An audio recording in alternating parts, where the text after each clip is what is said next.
अग उशीर नको लावू आंबा उशीर नको लावू उशीर नको लावू आंबा उशीर नको लावू उशीर नको लावू आंबा उशीर नको लावू उशीर नको लावू आंबा उशीर नको लावू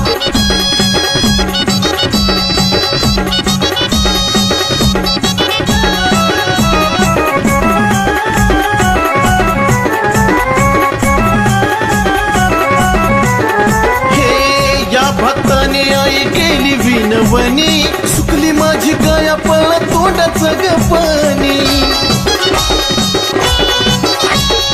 या भक्ताने आई गेली विनवणी सुकली माझी काया पळला तोंडाचं ग पाणी हाक माझी ऐकून तू